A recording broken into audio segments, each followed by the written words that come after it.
अच्छा, अभी जो ये लास्ट फ्राइडे में जो प्रोटेस्ट था जामा मस्जिद की सीढ़ियों से, वहाँ आप भी बहुत ही एक्टिवली चंद्रशेखर आज़ाद के साथ नज़र आ रहे थे और वो डिटेन भी किए गए थे, फिर आपको छोड़ दिया गया। ये जो गिरफ्तारी है, खुद उस गिरफ्तारी के बाद में चंद्रशेखर आज़ाद रावण की, क्या उन्होंने कोई ऐसा गुनाह किया है जिस गुनाह को बता करके गिरफ्तार किया गया है? वो क्या है आखिर, थोड़ा सा उसके बारे में बताएं। देखिए, मनुवादी क्योंकि लोग जानना चाहते हैं कि हो क्या रहा है, क्या कानून के अंदर ही सरकार कुछ कर रही है या उससे आगे बढ़ के कर रही है, वो आप बता दें।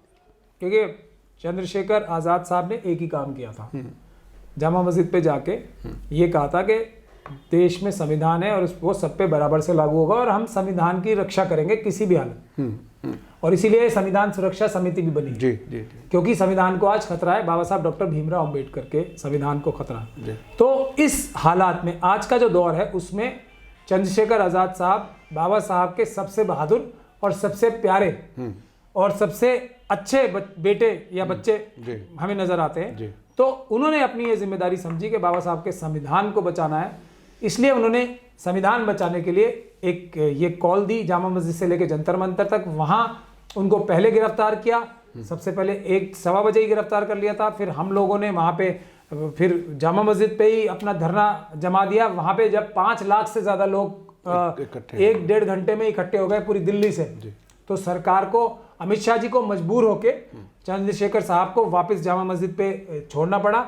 लेकिन फिर देर रात को 1-2 बजे के आसपास, 3 बजे के आसपास उनको और मुझे फिर डिटेन किया गया, उनको अरेस्ट कर लिया गया।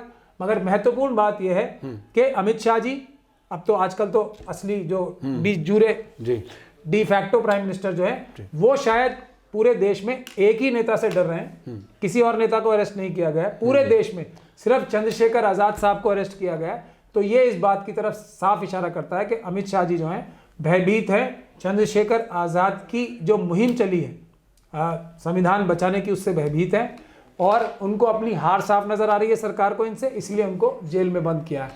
तो लेकिन उनका गुनाह मैं बता दूं आपको, उनका गुनाह सिर्फ एक ही है कि उन्होंने संविधान बचाने की चेष्टा की है। और ये गुनाह पूरे देश के सारे अम्बेडकरवादी, जो कि 115-20 करोड़ से ज्यादा है, वो ये गुनाह हम बार बार करेंगे, हर बार करेंगे, चाहे हमें जेल में रखा जाए, चाहे हमें फांसी चढ़ा दिया जाए।